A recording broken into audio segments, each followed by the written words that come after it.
give you a present now. Oh, really? Yeah, I have a surprise for you. Where is my surprise? This is my surprise, Baba. হয়েছে জিনিসটা কখনোই শোভনীয় নয় এবং আমি এটাকে নিন্দা জানাই। শুধুমাত্র শিক্ষিত হলে সুশিক্ষায় শিক্ষা পাওয়া যায় না। বুবলিকে টার্গেট করে ঠিক এমনই একটা আলোচনা সমালোচনা চলমান রয়েছে।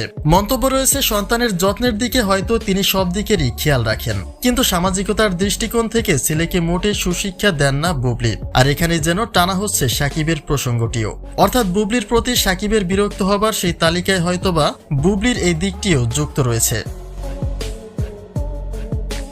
দীর্ঘ 1 বছরের বেশি সময় ধরেই ভিন্ন ছাদের নিচে রয়েছেন সাকিব বুবলি, যেখানে বিচ্ছেদের সুর তুলে বুবলির বিরুদ্ধে নানা প্রকার অভিযোগ দাঁড় করিয়েছিলেন শাকিব খান, যা বুবলির ব্যক্তিত্বে দাগ কাটলেও সাকিবকে নিয়ে কখনোই বাজে মন্তব্য করেননি তিনি।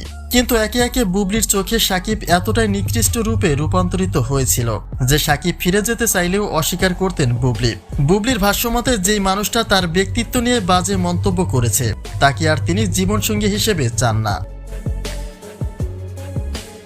তবে সন্তানের ক্ষেত্রে বাবার ভালোবাসার পাশাপাশি শিক্ষাটাও অনেক বেশি গুরুত্বপূর্ণ, যা থেকে বঞ্চিত হয়েছে শেজাদ খান বীর, যেখানে কিনা সাকিবের বাসায় বুবলির প্রবেশটাই নিষিদ্ধ করা হয়েছে।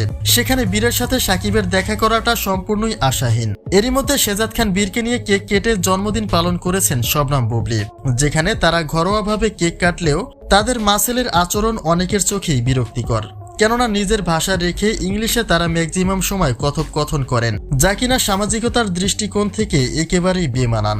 যেহেতু তাদের মাসেলের মুহূর্তটি সোশ্যাল মিডিয়াতে প্রকাশ করা হবে, সে দিকটি ভেবে হলেও নিজের ভাষাতেই সবটা প্রকাশ করা উচিত ছিল শবনম বুবলির।